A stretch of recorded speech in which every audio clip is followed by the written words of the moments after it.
Christmas festivities. Seeing the New Year's Bowl drop to open 2023 and watching your Crimson Tide handle Kansas State in the All-State Sugar Bowl. We open the new year with the hottest show in these streets. Talking Alabama football in my own words. Yours truly, Stephen Smith of TDA. Happy New Year to everybody. Welcome in, welcome in, welcome in. We bring you the show in the magic city of Birmingham. We stream this to you on YouTube, and speaking of the channel, start this new year off right. Hit that like button. Hit that subscribe button right now.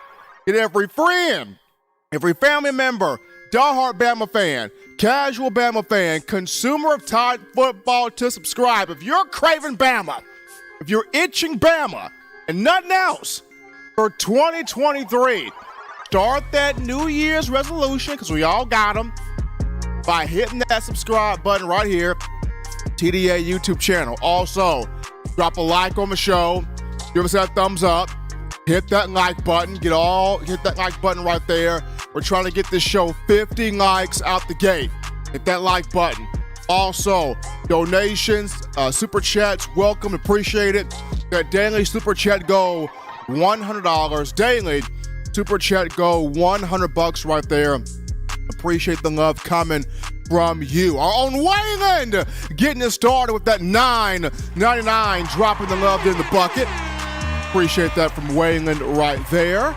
Turn all of those notifications on the YouTube channel that you can have all of your updates, information, alerts, entertainment on your Crimson Tide football program. We got my man Justin Smith, the director of scouting and recruiting for TDA, coming on a little bit later. Talking about the Under Armour All-America Bowl, the game, the matchup that featured several Alabama football signees this 2023 recruiting class. We want to hear from you, though, the incredible fans of Tide football. You can do this by calling 205-448-1358, number to call in to let your voice be made known. 205-448-1358. And one more time, 205-448-1358. Want to hear from you. But jumping now, topic number one, Eli, and that being today started off for Alabama. A few tremendous young men, great young men and ambassadors of the Alabama football program that will go and create generational wealth for themselves and their families for years to come. The draft-eligible juniors that chose to put their name in the hat to go play pro football. And there were 3 chairs inside the Malmore Athletic Facility. 2 of the chairs we kind of knew. We all knew who the first 2 chairs were for. The 3rd chair was interesting. But the first 2 chairs, we all knew, it's that time. The first 2 chairs we knew would be Bryce Young and Will Anderson. Their families were in attendance. That 3rd chair was Jahmyr Gibbs. Those 3, according to Coach Saban, top round grades coming from the NFL advisory group for the draft, which takes place in April. So kudos there to Gibbs, Anderson, and Bryce Young. But also, later on today, a 4th name put himself in the hat, and that was Brian Branch. Doing this through social media, Instagram and Twitter, that he is going pro as well. So that's Anderson, Young, Branch, and Jahmyr Gibbs, all choosing to turn pro here the week following the Sugar Bowl. So starting this off here with Young and Will Anderson, we all knew this day was coming. We all knew. I mean, selfishly, you would want both of those 2 to come back, one more year, one more time. But we all knew these 2 are going to go and make generational wealth for themselves and their families. These 2 projected top 3 to top 5 picks for the draft.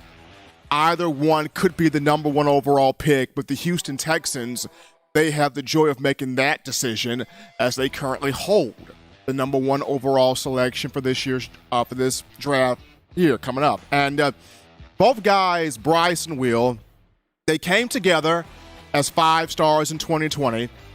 So it's only fitting that they leave together as 2-time team captains. Only fitting. Both of these two accomplished a lot in their careers. They respect each other tremendously.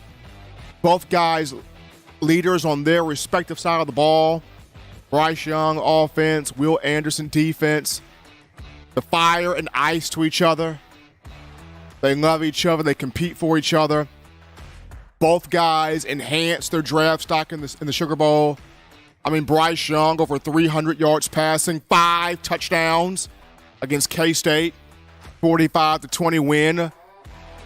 Will Anderson did his thing out there on the field, so you kind of knew both of those two were exiting stage left. The third name to put in the hat was Jahmyr Gibbs. And for Gibbs, an NFL team is going to be very excited to get him in this first round. When he spoke to reporters today, he gave out some information that he's been looked at top 20, top 25 pick, between picks 20 and 25 there. Gibbs can come off the board. Now, there's some mock drafts, Eli, that even have Jahmyr Gibbs top 15. We'll see. But anywhere in that first round, he can come off. Anywhere in that first round. Jahmyr Gibbs fits today's NFL running back when you talk about power between the tackles, speed on the edge, catch the ball out the backfield, put moves on guys, be effective in the passing game, be able to pass block, and then if you can help on special teams, that's just gravy. That's what Jahmyr Gibbs can give you. He fits the Alvin Kamara, the Christian McCaffrey, that role of today's back in the NFL. And this season, Gibbs, of course, he would have liked to have had bigger numbers than what he had. Absolutely. With the native of Dalton, Georgia, 926 yards rushing, 444 yards receiving, led Bama's receiver room with 44 catches. Gibbs, 10 total touchdowns. So from scrimmage, over 1,000 yards from scrimmage, you can't beat that. So Gibbs has put himself in that first round trajectory there. And then last but not least, Brian Branch, of whom, boy, oh boy, that Sugar Bowl. That game may have played him around up. Branch, 14 tackles.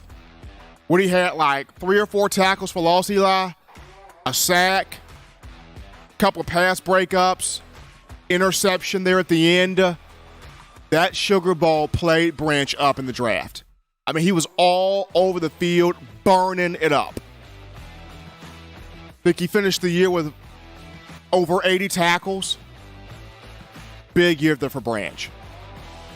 Big game there for Brian Branch. So, all 4 of those guys declaring here for the draft. Now, the deadline for draft-eligible juniors is January the 16th. So the 16th of this month is the deadline for draft-eligible juniors. And there's a couple of more guys that have decisions to make. Eli Ricks will make his decision tomorrow at 1 p.m. He mentioned that on Instagram. Tyler Harrell has a decision to make. Will he choose to turn pro? Will he choose to come back to Alabama? Me personally, I think Harrell needs to come back because he doesn't have the tape in Alabama yet. So you got Eli Ricks and you have Tyler Harrell with decisions to make. You also have Justin Eboigbe, though he's not a junior, he's a senior, but there's still a decision to make for him. He can turn pro, or he can use that 5th year, come back, due to him having the whole neck injury and the neck procedure thing. So there's Justin Eboigbe.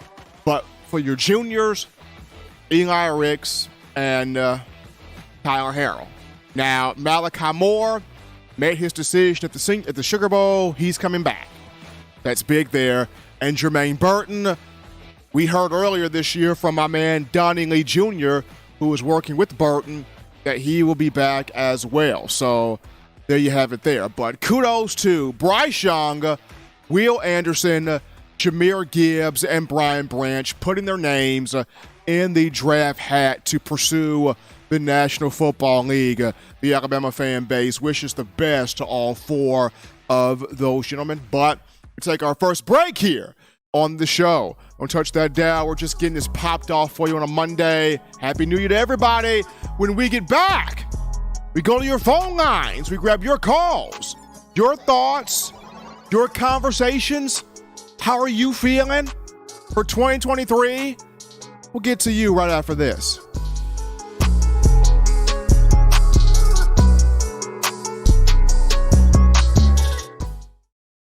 Nine players have teamed up and released the Alabama Team Paper, which is a video yearbook they've put out for sale direct to fans. Now, for the first time, small dollar purchases from the fans can support the players as a group as well as a great cause, because $1 of every subscription payment is donated to the Boys and Girls Club of America. Be a 5-star fan base and support your team and a great cause with Team Paper. Check it out at teampaper.com/Alabama. Remember the taste of Grandma's delicious sweets? Emily's Heirloom Pound Cakes brings back those precious memories with just one bite. Each cake made from scratch. They make the perfect dessert to share with family and friends for any occasion, and ordering is easy. Visit emily'sheirloompoundcakes.com. Click the online store and shop. Then pick up your fresh cake at the kitchen in downtown Homewood. Order yours online at emily'sheirloompoundcakes.com. Emily's Heirloom Pound Cakes, making memories from scratch. All right, people, we're back rolling from the break. New Year, Happy New Year, 2023 in here. Hottest show on the streets, talking Bama. In my own words, yours truly, Stephen Smith of TDA. Got the Wonder Man, Eli Walker in the production studio. Helping us out right there. We are back from the Sugar Bowl down there in New Orleans, Louisiana, Caesar Superdome. Bama got that 45-20 win over Kansas State. Shout out to James Green with that $5 donation. Dropping the love in the bucket right there. Appreciate the love there coming from one James Green. That daily super chat go, $100, $100 there. Daily super chat go. Continue hitting that like button, smashing the like button. Give us a thumbs up here on the show. Trying to get this to 50 likes out the gate. Appreciate all of you for that support there. And we go on the phone lines to grab your calls. The call segment brought to you by the Blue Wrench Gang, 205-448-1358, 205-448-1358. We take this call. You're live on the show. How we feeling tonight? State your name and where you calling from. Hey, Steve, this is Rob from Chicago. Happy New Year to you. Happy New Year, Rob. How you feeling? Oh, man, I'm feeling great.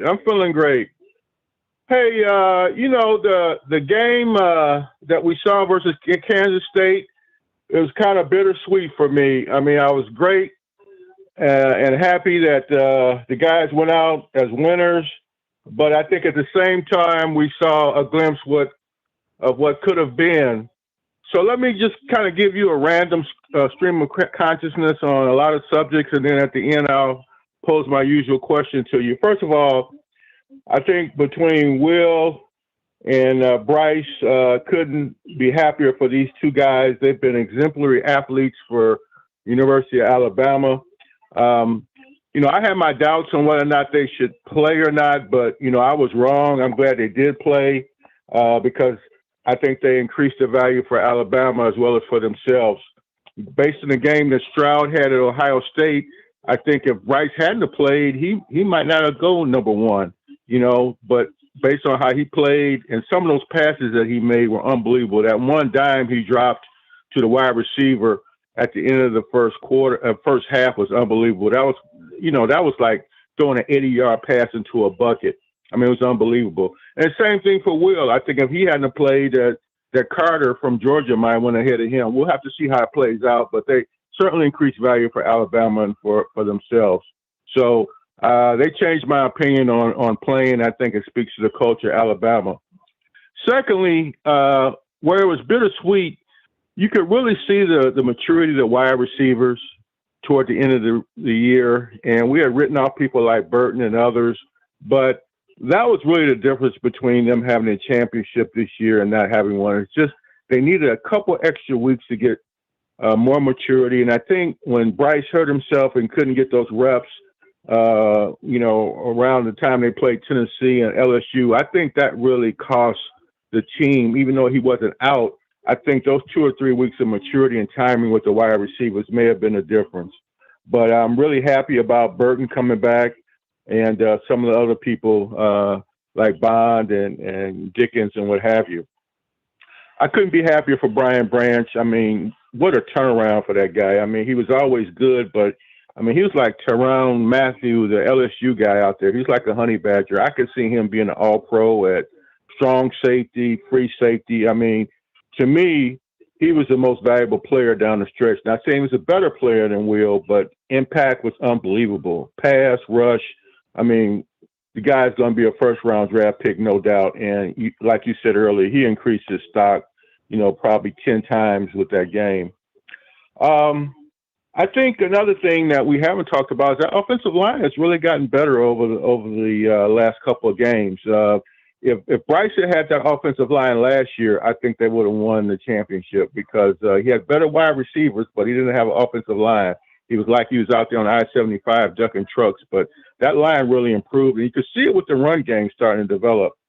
I also would say that, and this is going back to last year, Georgia is not invincible. I mean, if you look at Ohio State's wide receivers and what they did before Harrison got, hurt, just imagine we had Mechie and Jameson last year. So, with the wide receiver growth, I'm very optimistic that Alabama can get back to that vertical game. And we saw it for the first time against Kansas State, the vertical game, passing game. And to that end, that's why I think Ty Simpson is going to have a little bit of an edge going into spring ball because, you got to have that vertical passing game in the modern college situation.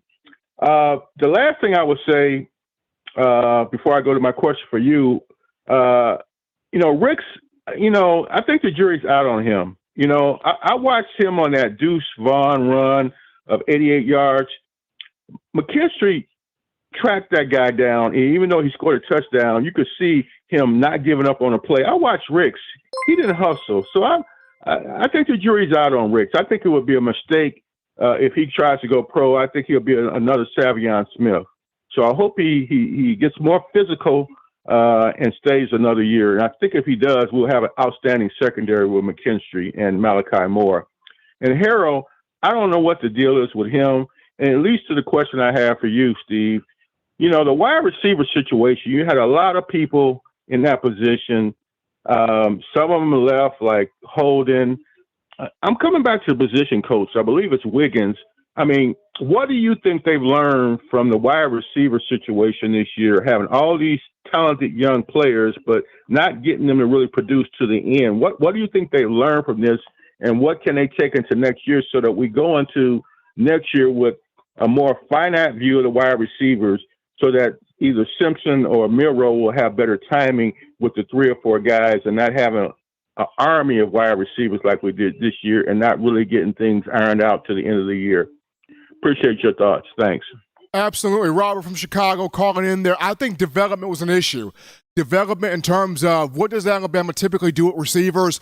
They develop the 5 or 6 guys that are going to play.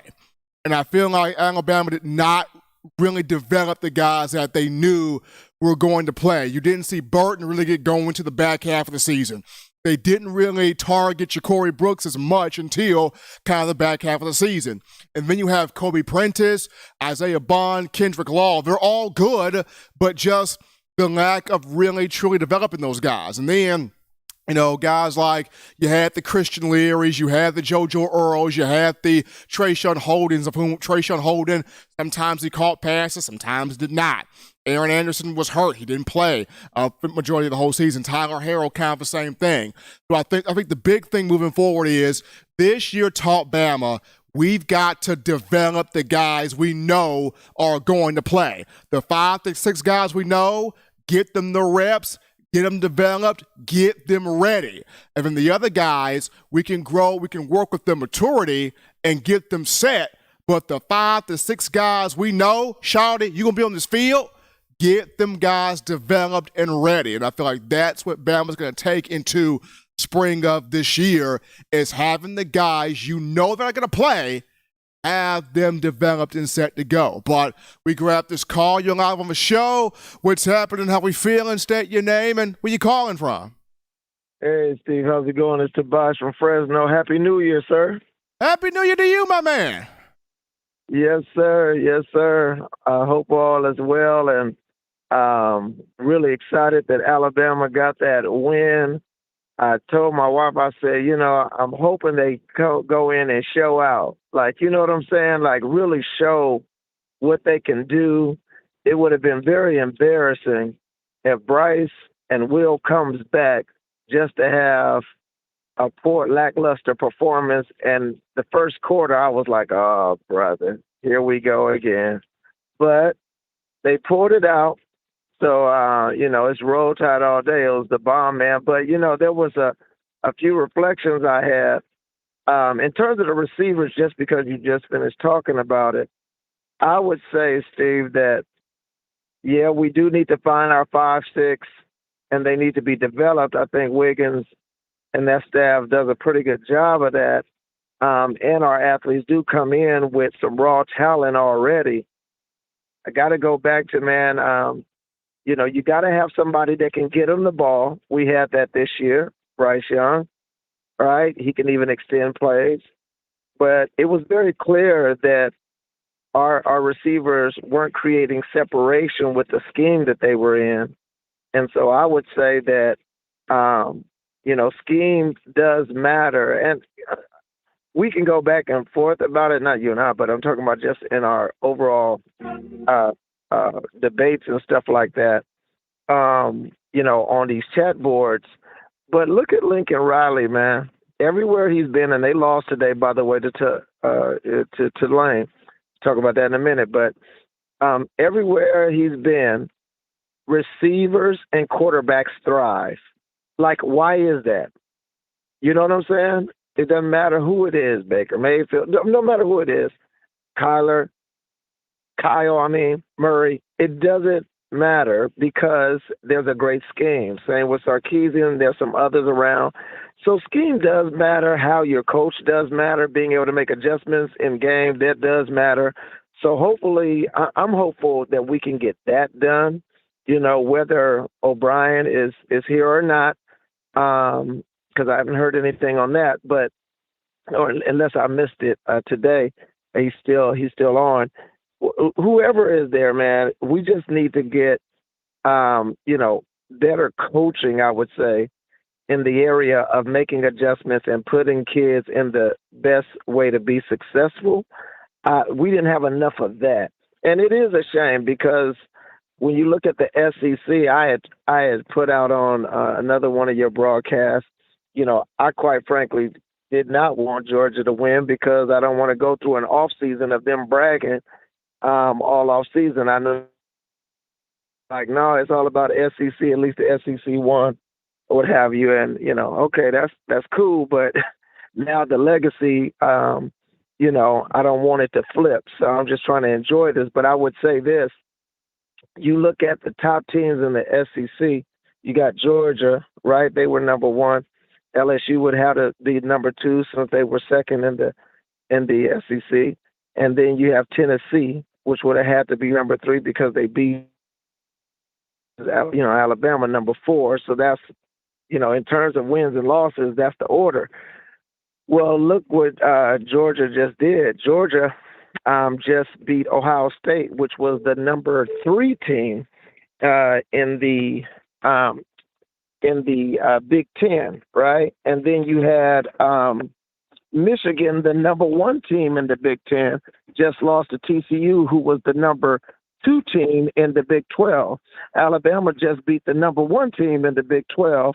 Tennessee beat the number 1 team in the ACC, and LSU just bludgeoned the number 2 team in the Big Ten. So it's very clear that the Big Ten is just, the SEC is just head and shoulders in terms of our top, just head and shoulders above everyone else. I think Mississippi State got a win today too, which is good. And then of course SC, the number 2 team in Pac-12, just lost to Tulane, which is in whatever that conference is called, ACE, whatever it's called. And then you got Utah, the number 1 team in the Pac-12. I believe they're losing as of now. I don't know if that game is over yet, but Penn State was winning. So, man, I'm just hopeful, that when we go to this 12-team playoff, that is taken into consideration the quality of opponent you play, man, because that has to matter. Because it's very frustrating to know that if we would have looked at the top 12 teams right now based on this system that they're talking about putting in, you mean to tell me that these conference champs in these other conferences should have had a bye? There's no way, man. And so I still believe that Alabama, if we would have got in there, we would have ran the table and beat the brakes off of the rest of these teams. But, we didn't do what we needed to do. I'm happy about our recruiting class. And, Steve, I hope that you guys in the off season can come up with enough content to keep all of us interested, man, because it's such a big blessing to us. So, anyway, have a great new year. And always, man, roll tide. I'll catch y'all in the chat. Appreciate Tobias calling in right there. And I guess for me, Eli, when the two of us were down there in New Orleans watching the Sugar Bowl on the field, the one thing that you and I kind of said to each other was, if we could have gotten this Alabama team all season, right? I mean, that was the one thing we kept saying to each other. Because, like Saban mentioned after the game, the team we saw over the weekend was a team that wanted to be in New Orleans, that wanted to be in the Sugar Bowl, that wanted to compete and play for each other. Saban even talked about, this is the most enjoyable bowl prep I've ever been a part of. And we've never seen Saban kind of speak in those terms. When he talked about all of the flickering lights are gone, everybody's locked in, everybody's razor focused. I know in the first quarter, it got a little bit rough there. Kansas State was moving the ball up and down the field. Deuce Vaughn had the 88-yard touchdown run to put K-State up 10-0. And we're all like, oh, dear gosh, here we go. But they found a way to pull it together. Bama found a way to pull it together. And once it started building up the lead, it got some turnovers and never looked back. But we all kind of think, man, if this Alabama team, the one that played the second quarter throughout against Kansas State, would have been this team all year, what really, truly could have been. But we take this call. Here you're live on the show. What's happening? How we feeling? State your name and where you calling from. Steven, Happy New Year 2023. How'd you enjoy the Sugar Bowl? Did you like that? Was you entertained? I was entertained. I was entertained by Bryce Young. I was entertained by Brian Branch. I was entertained a little bit by everybody. I was entertained a bit by everybody, and it's just a good win. You finished the year 11-2. You beat a team by 25, and it's just, if Bama could have had this team that played the second quarter throughout against Kansas State for a whole season, man, what could have been. Yeah, Alabama, they showed out. Alabama really and truly, in my opinion, dominated, up front, offense and defense after that little, first little score K-State had. And Alabama just beat them up. They was hopping off the field, hopping around. I mean, they just put the physical knockdown on them like the SEC should do because we're so much bigger and stronger than these other teams. That's sort of what scares me against TCU and Georgia. I just don't think TCU can match up size-wise on the offensive line or the defensive line against Georgia. Ohio State did. They had some good players, but you've got to remember, Bama beat K-State, K-State beat TCU, TCU beat Michigan, Michigan beat Ohio State. Now I see why we need a 12-team playoff. I think we're going to need it before 2025, don't you? I think so, and that's the reason why the Rose Bowl and everybody has got this together to have this 12-team playoff to open to have a 2024-25 season. So going to 12 teams of a top 4 get a bye. I mean, let's see how this works out. I know Saban is kind of tired of hearing the question, will a 12-team playoff fix everything? But once 2024 gets in and the 12-team playoff goes into full effect, we will see how this really shakes. Yeah, we'll see how it shakes, with no doubt about it. All right, everyone, y'all. The Blue Ridge Gang, y'all make this show the hottest show on the street, the hottest show on YouTube. Y'all looking good tonight. Everybody have a happy new year. We'll be back later on this week. We're going to finish watching these ball games out. Everybody stay safe. Have a good new year. We'll talk to y'all later on. Bye-bye, everyone. Appreciate the president weighing and calling in and shouting out my man Bill. Bill from New York, that 501 in the Super Chats. Bill, dropping the love there in the bucket. As always, people, you hit that like button. Trying to get this thing to 50 likes right now. Continue to hit that like button. Subscribe also to the channel. We're giving you non-stop Crimson Tide football information right there. 205-448-1358. The number to call in. 205-448-1358 to get your thoughts here live on the show. But Eli, as people are continuing to get their calls in, call topic, Coach Saban is bringing the OGs, the originals, back into the program to get this standard back right. Ha-ha Clinton-Dix. Hassan, ha-ha Clinton-Dix retires from the NFL with the Packers to return to Alabama as a player personnel developer. This is outstanding. This is real good. If you want anybody directing safeties, defensive backs, be this guy, Clinton-Dix. Came to Alabama 2011, 5-star from Dr. Phillips High School in Orlando, Florida. Consensus All-American in 2013, first team All-SEC that year. I think he shared the team lead with 4 interceptions that year. Clinton-Dix, two-time BCS national champion 2011 and 2012. Had a good career in the NFL. Retires as a Green Bay Packer. And now back home in Tuscaloosa, player personnel developer. He walked on the field inside of Caesar Superdome with 5-star Caleb Downs. So Caleb Downs is already picking Ha-Ha's brain. He's already doing it. Good brain to pick also if you're going to do it. You're Nick Saban. This is a good start. Bring some more guys back in this program. Bring a Mark Ingram back home. A Mark Barron. Get them all back in here. As many as you can. These are the guys that started the standard. The mentality. Get those guys back in here. Because it's those guys, right, that can speak to these players. Sometimes coaches can only do just so much, right?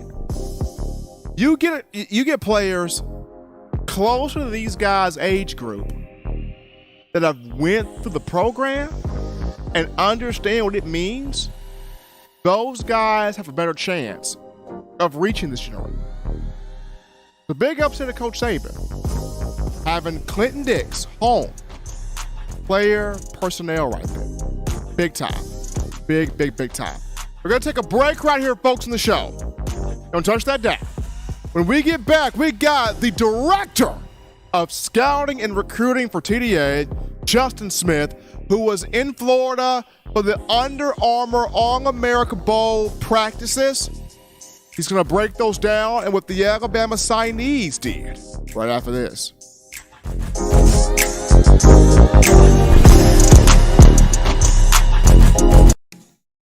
Touchdown Alabama Magazine is Alabama football's premier publication. A subscription to Touchdown Alabama Magazine is the perfect gift for any Alabama fan. For exclusive news and information, recruiting updates, a free annual print magazine, and more, go to touchdownalabama.com and click join. Only $7.95 per month, or pay $74.95 for a full year subscription. That's a yearly saving of $20. Go to touchdownalabama.com today and roll Tide.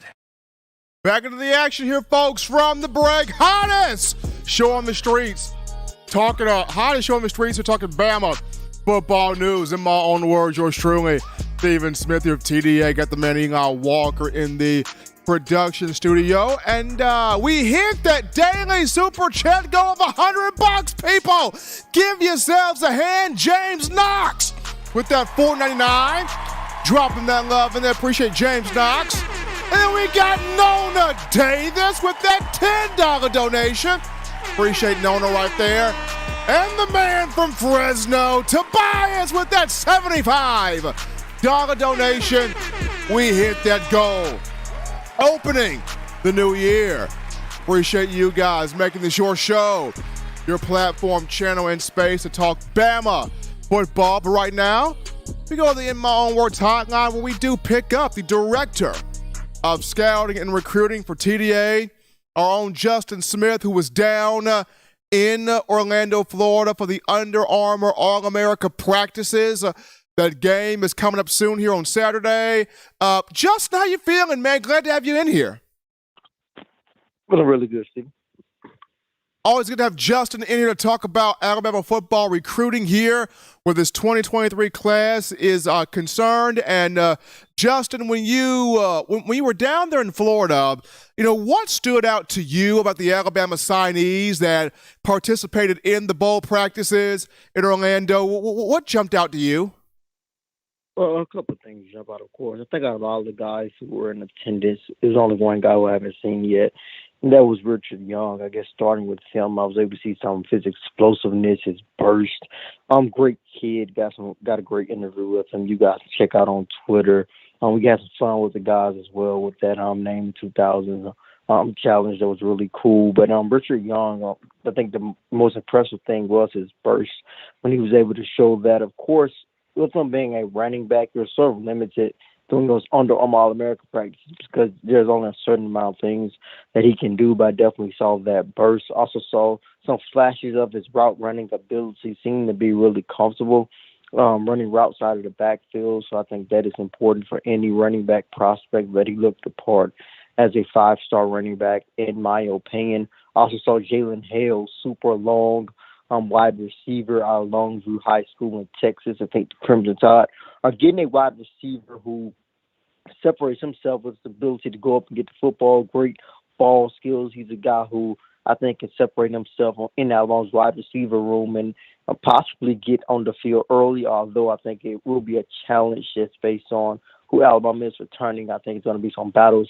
at the wide receiver position this spring and during fall camp on next season. So Olas Elanine and Miles McVay for the second time in person, actually the third time seeing McVay. Both of them looked the part, looked the size in terms of when you look at their height and weight, 6'6", 6'7". We look at those guys. Of course, when you are an offensive lineman, defensive lineman, you have your great moments, but you have your not so good moments, especially during those one-on-one sessions. And of course, those guys are trying to get better. They're continuing to grow. And I think the thing about Olas to remember is that he isn't a kid who grew up playing a lot of football, so he's going to be raw in some areas with him being a native of Finland. But when you take a look at how he's able to move, the work ethic that he shows, look at his size. He's a guy who has a lot of potential when you take a look at how physical he is. So both of those guys looked really good. I think the most impressive guy was easily Jordan Renaud. I don't think he's been talked about enough. Was a consistent top performer throughout the week, turning a lot of heads. Everyone was talking about him. I don't think he lost many reps during the one-on-one session. I know he won majority of them, constantly being disruptive during the team part of the Under Armour event. So Jordan Renaud was definitely my MVP among the Alabama signees, and he is a unique prospect because he currently stands at about 6'4", weighing approximately probably 260 pounds right now, but he actually looks a little bit bigger than that. Of course, Alabama's going to want to add on some weight. He knows that. He has had that conversation with Alabama's coaching staff and Alabama's defensive line coach Freddie Roach. So he is aware that he needs to add on some weight, but the explosiveness that he showed, he credited it to his track background, and he actually played wide receiver a little bit early on in his high school career, and that is something you don't really hear from defensive lineman prospects. So Jordan Renaud, was definitely the top performer. Desmond Ricks looked really, really good as well. He's a lot longer than I expected him to be. I think he's listed at 6'1" in most places, but he looked as if he was a solid 6'2" with extremely long arms and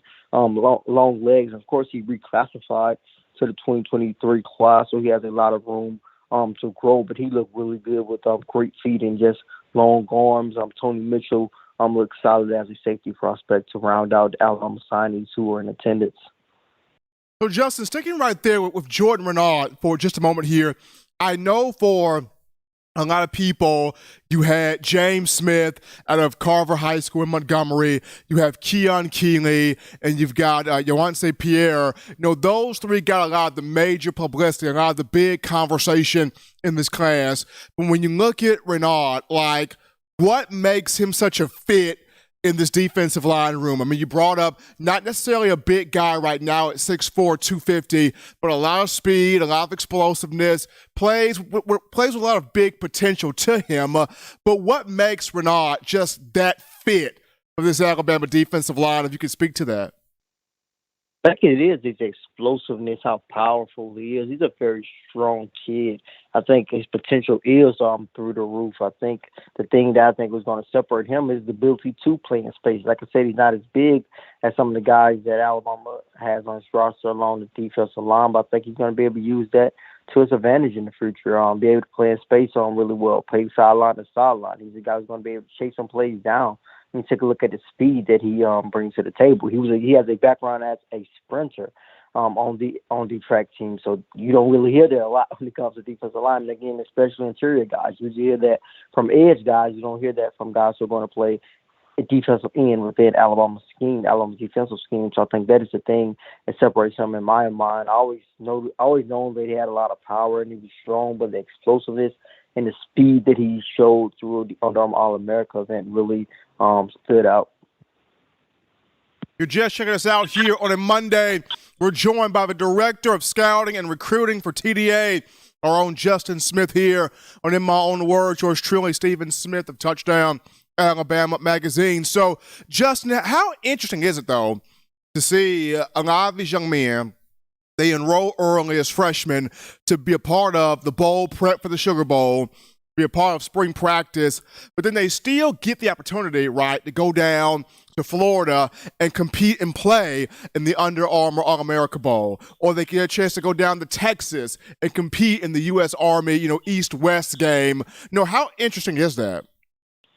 Yeah, I think that's really interesting. I think things are definitely changing at a rapid pace in college football. It looks unfamiliar at times because I think this was the first year where, like you said, players can actually enroll early, practice with Alabama during the Sugar Bowl, then go participate in the Under Armour All-America game or the All-American Bowl. Justice Haynes is one of those guys. Caleb Downs is one of those guys. Both of those guys enrolled at Alabama early. We saw them at Sugar Bowl practice.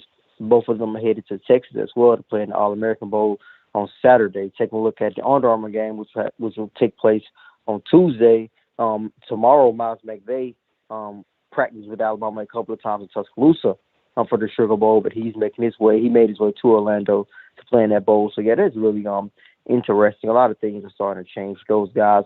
Enrolling early and with the transfer portal and with the 12-game college football playoff. I know it may sound crazy now. I just been thinking about this ever since those guys started to enroll early and play in the game and participate in bowl practices. I think in a couple of years it wouldn't surprise me if a team tried to put that on the table, tried to petition the NCAA to let their early enrollees play in a bowl game. I just feel like that is the direction that we're heading in with so many things going on and NCAA changing at such a rapid pace. That may sound crazy now, but I could just picture a team possibly doing that with some of the changes and things that are going on in college football. He is Justin Smith, people, the Director of Scouting and Recruiting for Touchdown Alabama Magazine. Join us right here on a Monday. Open up the new year In My Own Words with yours truly, Stephen Smith of TDA. Justin, as always, and we appreciate you. We appreciate your time, man, and take care of yourself. Be good out there. You do, thank you. Absolutely. Fun having that conversation there with Justin. He mentioned in the future having early enrollees actually play in bowl games. That'd be fun. I mean, I don't know how quickly could college football push for that, but knowing the ever-evolving thing that is college football, anything can happen. I mean, we're getting the 12-team playoff, people.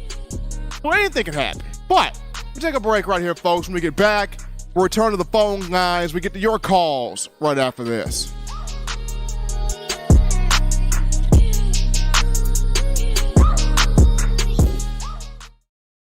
Every sports fan deserves the proper representation. Whitwell Sports introduces to you the Title Towel. Wave that Title Towel in the air like you just don't care. In support of Nick Saban and the Alabama Crimson Tide. Only $9.99 and it lasts a lifetime. Head on over to whitwellsports.com and get your Title Towel today. Touchdown Alabama Magazine is Alabama football's premier publication. A subscription to Touchdown Alabama Magazine is the perfect gift for any Alabama fan. For exclusive news and information, recruiting updates, a free annual print magazine, and more, go to touchdownalabama.com and click join. Only $7.95 per month or pay $74.95 for a full year subscription. That's a yearly saving of $20. Go to touchdownalabama.com today and roll Tide. All right, people, we're back into the action here, folks, from the break. Hottest show on the streets, talking Bama football news. In my own words, yours truly, Stephen Smith of Touchdown Alabama Magazine. Happy New Year to everybody. Got that daily super chat goal of $100 right there.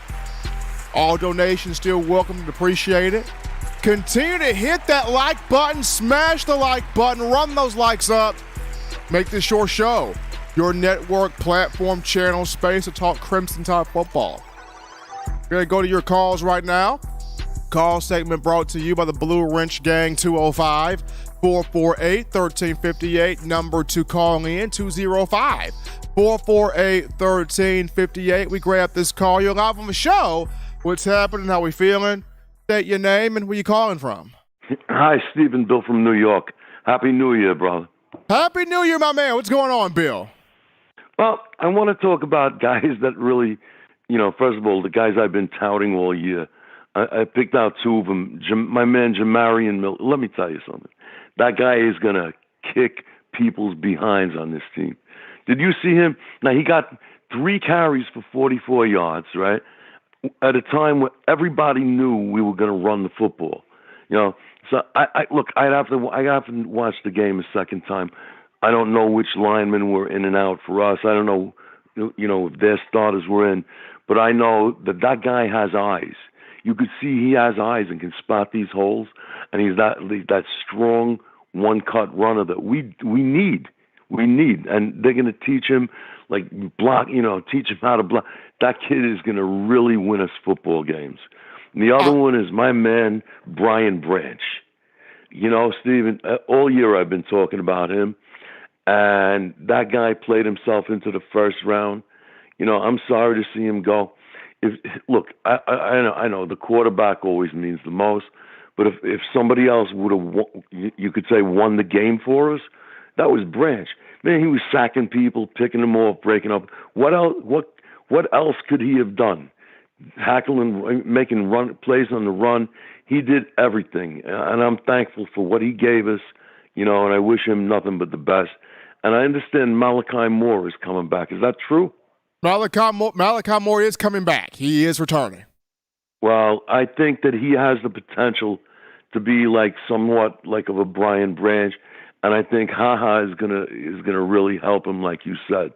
Now, what I do want to talk about, though, Stephen, not to be a downer guy, but like Bill Parcells once said, when you got guys, and I'm paraphrasing, of course, he said, when you have 2 men, fighting it out for the quarterback position, what that means is you don't have a quarterback. We need a guy, one of these quarterbacks, and I don't care who, because there's 4 of them. We need one of them to really step up. The talent's increased all over the field. You listen to Justin. It's so true. Our talent is increased. Our defense is better. I believe our line is going to be much better than this year. You know, like I told you, I think Latham's going to go to left tackle. You know, and this like number 5 prospect in the country or whatever. Hey, you know, if he let him compete, put him in a guard. You know, Leatherwood started a guard, right? Then he was, he moved all over the line, and he was great on this team. You know, you don't necessarily have to step in at left tackle, but I think we're going to be great next year. I can't wait, and I want to wish everybody, on your page, a happy New Year. God bless you all, and roll Tide, man. Appreciate my man Bill from New York calling it, and Bill makes a very interesting point. So the offensive line is going to be a lot better. This is going to be a lot better next season. Here's why. I think from left to right, here you go. At left tackle, I definitely see J.C. Latham at left tackle. At left guard, give me Tyler Booker. At center, of course, Seth McLaughlin comes back. At right guard, I would put Caden Proctor, 5-star offensive tackle prospect. I would put him at right guard. The reason why, we have seen Nick Saban do this. He put Leatherwood at guard to start his career. He put Neal at guard to start his career. They both played well at guard, and they both ended up transitioning to their natural spots as offensive tackles. So I would put Caden Proctor at right guard. At right tackle, give me big 6'8" Elijah Pritchett, and that's your offensive line right there. Pritchett would have played this year. If he didn't have the torn pectoral muscle he suffered in the weightlifting process back in the summer, Pritchett would have played this year. That would be my offensive line from left to right. Latham, Booker, McLaughlin, Proctor, Pritchett, and that would be, to me, a Joe Moore Award offensive line. But we're going to take this call here. You're live on the show. What's happening? How we feeling? State your name and where you calling from. What's going on, Steve? Elijah here from Jersey. How you feeling, man? And Happy New Year. Doing great, my man. Happy New Year to you. Yeah, thanks. I appreciate it. Yeah, man, I just want to, say I'm happy for the guys. They worked hard for this opportunity to go to the pros. It's a lot of these kids' lifelong dreams. It's a big accomplishment, first off, because we all know so many of them never make it to the NFL. They go undrafted, but here it is. You got 4 guys that have the chance to get drafted in the first round. They're all first-round picks, man, in my eyes. So, I just want to salute those 4 guys. Kudos goes off to them and the hard work they put in. But honestly, just to, piggyback off of Bill, I think people, they underestimate what we're losing with these 4, or at least 2 of these individuals on offense. We're talking about Jahmyr Gibbs, that was a utility player. He's just not a running back. He's a wide receiver. He could play in the slot. He can do he could do kickoff returns. The guy can do it all. Like, he's a very versatile player. And then you're giving we're losing the heartbeat to our offense. And that's Bryce Young. Without Bryce this year, we lose at least 4 games, probably, Steve. We were 1 sack. If Bryce would have took that sack against Texas in the fourth quarter late, we lose that game. You know what I mean? This is the heartbeat to our offense. Even as bad as Bill O'Brien was this year, as bad as he was, this guy still found ways to get it done. And a lot of times solely on him. He didn't have, and this is what I thought about how important this young man was, just not as a quarterback, but as a leader to this offense, because here it is. This guy didn't have the dominant receivers. He had a running back, a slash wide receiver in Gibbs. And those 2 guys, Steve, they really made it work. Burton was a no-show during the year, most of the year. A lot of he was working with a lot of young receivers. Brooks wasn't in the mix. Harold never played. It's not like this guy had a Mechie and the Williams out there, or he had a Waddle out there. He was running on fumes, and he still found a way to make this work. Bryce did. So it makes me a little nervous, Steve, that we're losing that type of player. And what I've seen in his replacement so far, Steve, and I'm only speaking about what I have seen, is nowhere near that. And that's what makes me a little nervous with Milroe. He's nowhere near that. To me, he hasn't even shown that he can really run a complete offense. When we've seen him in a complete game, what was that game against that he started, Steve? Texas A&M. The Texas A&M game. Look how many 3-and-outs it was. Like, his rhythm was completely off. And part of it goes to Bill O'Brien. Don't get me wrong. Part of it goes to Bill O'Brien because he should have had to get a better game plan for this young man. He was totally out of sync. This young man couldn't run Bryce's offense. But his development, this is his second year, and his development, Steve, is still not there. And we all know football isn't just lining it up, running it down your throat no more. Everybody wants to spread you out, create mismatches across the field, and that's how football is played nowadays. But it makes me nervous because in his second year, this is only where he's at. And we got a guy like Bill O'Brien that I don't think is going to be able to take him to the next level. So something has to happen there where this guy, he finds a quarterback coach or something to make him the type of player that Alabama needs back there, because I don't think Bill O'Brien is going to be able to do it. I believe Bryce Young came in with the skill set, being able to throw the ball, being very accurate, very similar to Tua, with arm talent, pinpoint accuracy. But I don't think Bill O'Brien coaches that, and I don't think he's a good enough offensive coordinator or quarterback coach to get Jalen Milroe where he needs to be. But like I said, I just want to salute those players, man, and hopefully we get somebody in here who can make Milroe or the young man that's behind him, somewhat Bryce-like, because we're going to need it, because we don't have, Steve, and we've seen it all year, we don't have the dominant receivers. We got a good group of them, but they're not those alphas that we're used to having, those Judys, those Ruggs, those Waddles, Devontaes, Amari Coopers. We haven't seen those guys yet.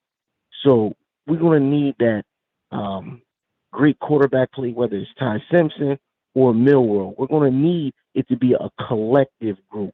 I think the running back room is solid, Steve, but that wide receiver room needs a lot of work, especially with a new booty quarterback coming in there. But like always, man, I appreciate you taking my call, and God bless, bro. Absolutely. Elijah calling from Jersey, and that's why, Eli, this spring is going to be so much fun.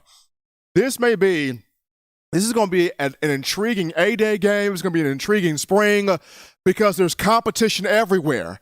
And then you have to look at, you go out there and get a different offensive coordinator to part ways from Bill O'Brien. Do you have to have a quarterback coach too, specifically for Jalen Milroe to kind of work with him? I mean, does Ty Simpson need a quarterback coach specifically for him? I mean, there's a lot of questions that you're going to the offseason with. But one guy that has been able to dissect these questions and bring the help in has been Coach Saban. Just this time around, what direction does he go in?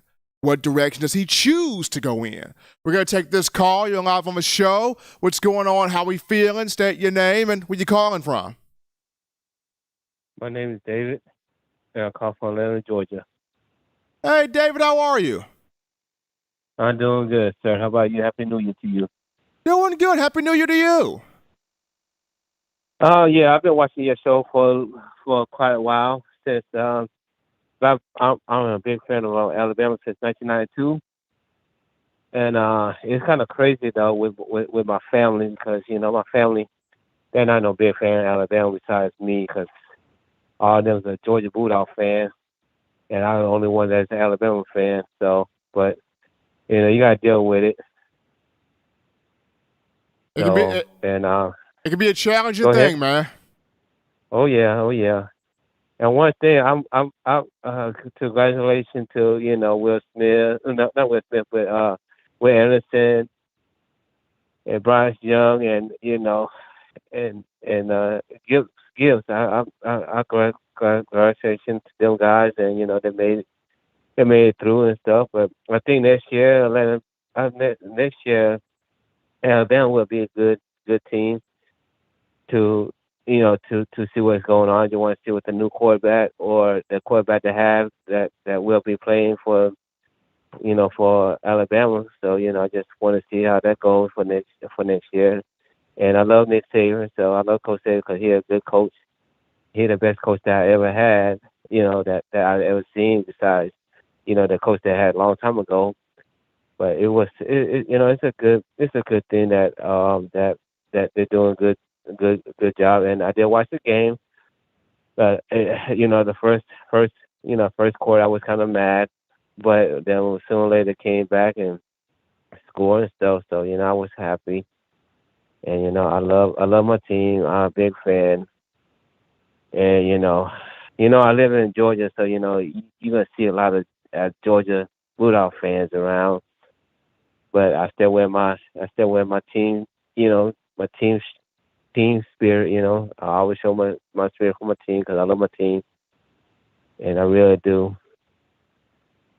Absolutely. Appreciate that call coming in there from David out of Atlanta. I mean, this, like I said, this spring, with all the competition across the board at every position, I mean, I know we just ended the season, but I just feel like, can we get to March now? I mean, I know you're supposed to just relax and enjoy the offseason, a little bit of it for right now, but just the competition across the board that Alabama's going to have offensively and defensively to try to jumpstart itself back to a national championship in the fall. We're looking forward to what spring ball has to offer. But we grab this call. You're live on the show. What's happening? How we feeling? State your name and where you calling from. Steve, what's going on, man? This is Tobias. I got a call back, man. I'm sorry about that. I ain't never called back twice, but, bro, these people in the chat smoking crack. Crack kills. Crack kills people. Stop smoking. So I preach against it. I teach about it. It's crazy that these people are talking about Georgia being a dynasty. What is a dynasty, people? Please stop. It's so frustrating, man. Like, y'all won 1 year. You're not no dynasty. Stop that stupid talk. It's ridiculous. You know what I'm saying? I mean, y'all just so joyous that y'all beat us in the championship last year. And that's fine enough. All of us came on here and we paid, gave props. Good job. Y'all won. Although we beat you guys in the same year. So how can you be a dynasty when we beat you in the same year? And then the year before that, we beat you. And the year before that, we beat you. And the year before that, we beat you. And the year before that, we beat you. So I'm not understanding. And then the year before that, well, there was a gap in there, but we just kept beating you. So why are you how did you become a dynasty? I just put in the chat the championships since Kirby left. Because I know that Georgia fans will say, well, that was with Kirby. Okay. 16, Clemson won. 17, we won. 18, Clemson won. So is Clemson a dynasty? Okay, y'all not calling Clemson a dynasty. They won 2 in 3 years. Then LSU won. And then guess who won? Bama won. Y'all won 1 last year. So Georgia fans, listen, Bama fans always give props when we see good football. Y'all got a good team. Ain't nobody doubting that. Y'all might win this year. But stay off our chat, though. Now, Steven don't want me to say that because we want a lot of people on the chat, so it's good you're in there. But, man, when you come, don't smoke crack before you come. That's all I got to say. I appreciate you, Steve. Thanks for taking my call twice. I'll never do it again, man, because I know you got to get the other callers. I'll throw something in the chat. Peace. Appreciate Tobias for calling in there. I mean, oh my goodness, is the national championship game is what, next Monday? You got Georgia and TCU going at it. That may be one, Eli. I'm going to just sit down and watch this thing from start to finish. I can watch from start to finish, the Georgia TCU National Championship. But we're going to take this call. You're live on the show. What's happening? How we feeling? State your name and where you calling from. Yes, this is Alan X from Alexander City, Alabama. How you doing? Happy New Year to you. Doing great, Alan. Doing great, man. Happy New Year to you, my man. Alabama getting the win there in the Sugar Bowl, taking care of Kansas State. And Coach Saban sending 4 young men so far to the NFL draft with Young and Anderson and Gibbs and Brian Branch. Yes, that's very true. Yeah, we're looking good, man. And I'm hoping that a couple of players, decide to stay. I know we're still waiting on a couple of players to announce whether they're going to stay or leave or not, like Eli Ricks and a couple of more. But I just want to remind our fans, our Alabama fans, of something that you're quite aware of, and I'm sure a lot of them are aware of this too. But, Nick Saban's been there 16 years, and next year will be his 17th year. Okay, college football, they do nothing else. They watch, they pay attention, and they know Alabama's a dominant program. Out of the 16 years that Nick Saban's been there, we have played for 9 national championships. Okay, so that means 7 years Alabama didn't play for a national championship. Okay, so the committee knows that. These sports announcers know that. They didn't have a problem with TCU not dropping at all after losing. Even though they lost a close game and went to overtime, they lost by a field goal. They still lost. They were still supposed to drop.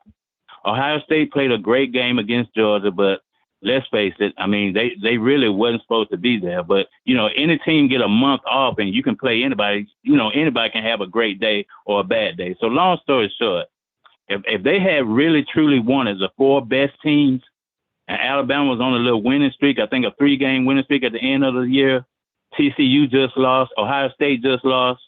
I mean, sure, Alabama would have been the first 2-loss team in the playoff, but they would have been a deserving team to be in the playoff. And I'm not crying over spilled milk. Don't get me wrong. But when you say we want the 4 best teams and you look at the resume, think about this. We was in Texas. We won by 1 point and we dropped. Whereas TCU lose a field goal in overtime and they don't move. Now think about that. We dropped after a close win in a hostile environment against a ranked team. And TCU didn't drop. What do you think about that, Steve? I mean, Alan, good point. I mean, fantastic point by you. You're Alabama football. You go into hostile Texas Memorial Stadium. You pull out a 1-point win. Alabama dropped the spot. Here's TCU, which essentially is playing at home.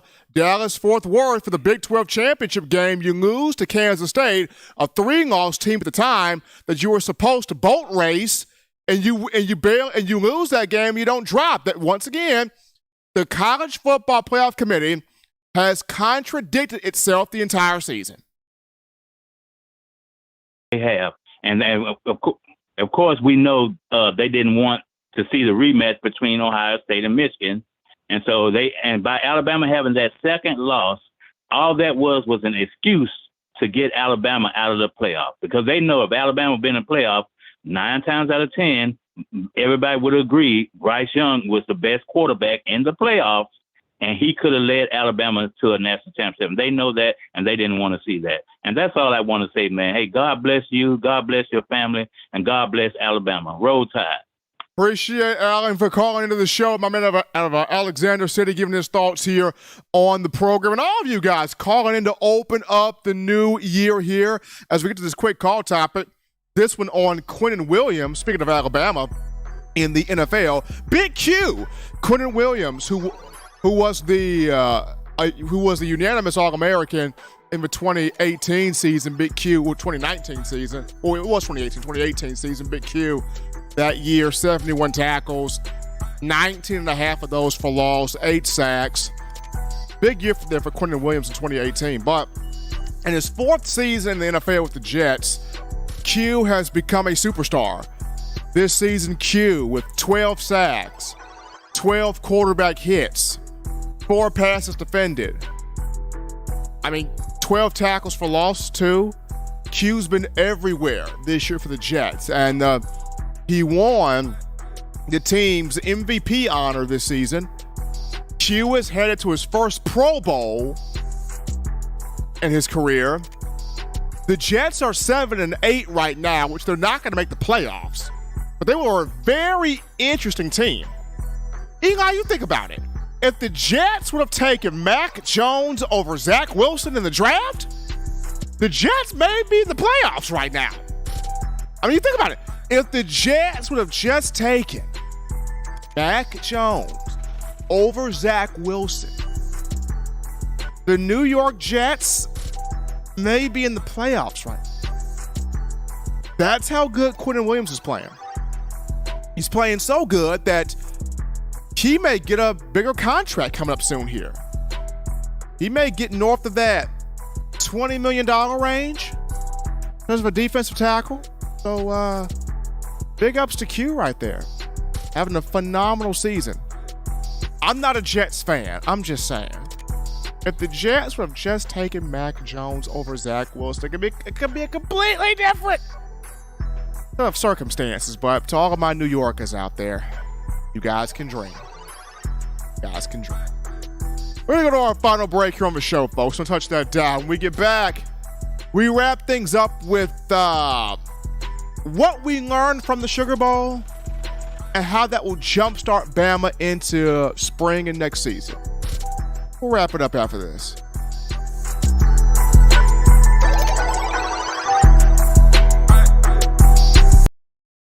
Touchdown Alabama Magazine is Alabama football's premier publication. A subscription to Touchdown Alabama Magazine is the perfect gift for any Alabama fan. For exclusive news and information, recruiting updates, a free annual print magazine, and more, go to touchdownalabama.com and click join. Only $7.95 per month, or pay $74.95 for a full year subscription. That's a yearly saving of $20. Go to touchdownalabama.com today and roll Tide.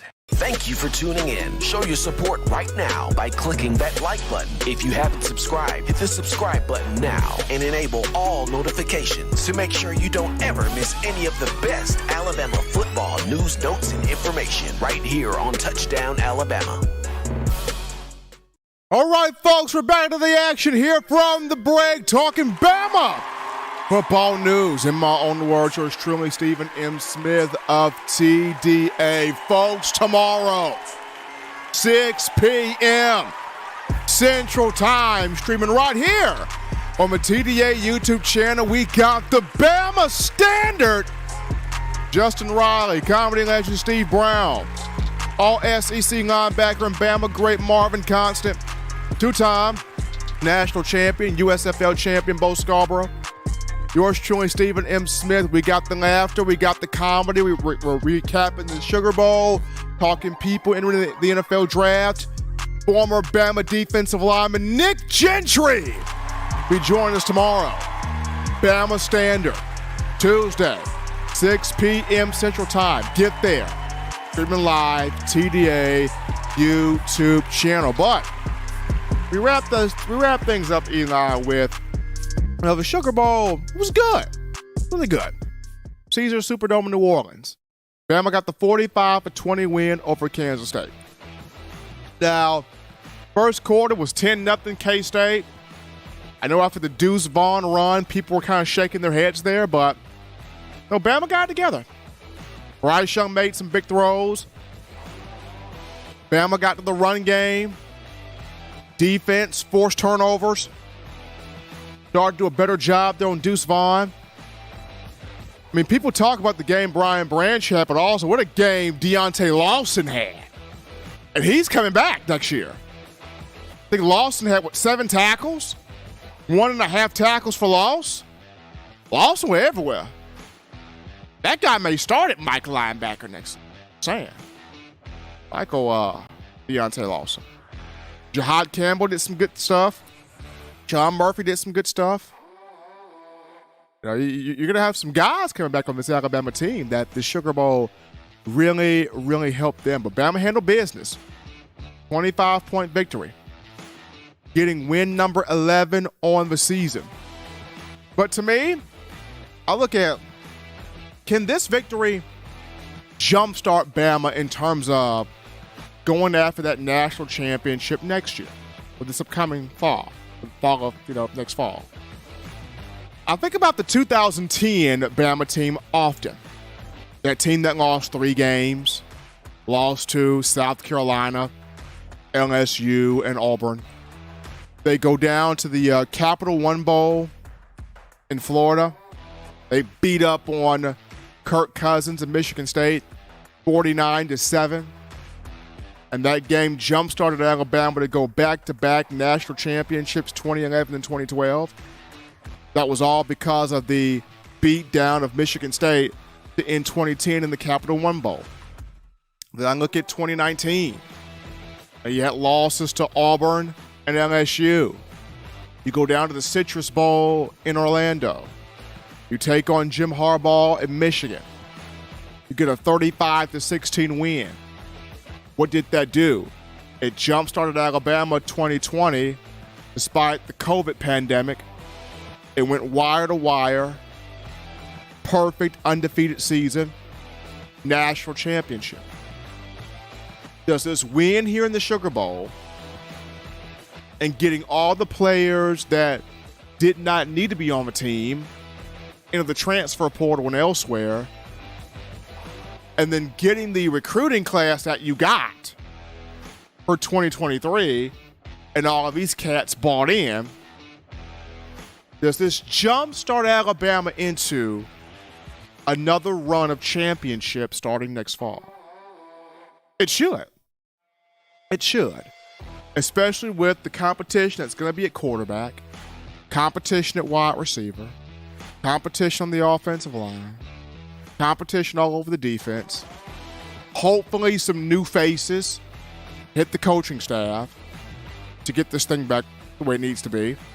Hopefully Coach Saban continues with his move with Clinton-Dix and bringing other former players in here to re-infuse the Bama culture. Got to do that. But I think this Sugar Bowl that just happened, good launching point here for Alabama into 2023 campaign and beyond. But, as always, Bama Nation, you want the best news, notes, materials, entertainment on your favorite program, that being the Crimson Tide. You can check this out by accessing the Touchdown Alabama Magazine app. You download the app from the iPhone App Store. If you're rocking Team Apple, Google Play Store. If you got the Android phone there. You can purchase individual copies, people, of Touchdown Alabama Magazine. You can have that sent to your door. That link found in the description. If you're trying to get your hands on the fresh edition, print edition of TDA the magazine, here's what you do. You go to touchdownalabama.com, you click join, become a member and or a subscriber today. That link in the description. Don't forget, people, tomorrow, 6 p.m. Central Time, streaming right here on the TDA YouTube channel on Tuesday, we got the Bama Standard with Justin Riley, comedy legend Steve Brown, all SEC linebacker and Bama great Marvin Constant, two-time national champion, USFL champion Bo Scarborough, yours truly, Stephen Smith. We got Nick Gentry, former Alabama defensive lineman, will be on the show. So the Bama Standard tomorrow, 6 p.m. Central Time, streaming right here, TDA YouTube channel. Also, people, gotta shout out my man Justin Smith, the director of scouting and recruiting for TDA. I'm going to give us his thoughts on the All-America practices. All-America Bowl right there. Guys, show some love to you, the outstanding fans of Bama football. Appreciate all the phone calls, donations, chats, conversations. You making this show your place, your spot. Talk Alabama football. Guys, shout out my man Eli Walker in the production studio, handling that business and rolling with me throughout the Sugar Bowl. Eli had a great time. We definitely got some stuff done in New Orleans during those 3 days there for the Sugar Bowl. But Till next time, folks, husbands, love your wives. Wives appreciate, value those husbands, children. You guys continue now doing the right thing, fun thing, smart thing, good thing, legitimate thing to not be bored there. Get you those 3 hearty meals a day, those 3 great laughs a day. You protect yourself. You protect the loved ones around you. Until next time, folks, I'm your man, Stephen Smith, and this has been, you've been listening to In My Own Words.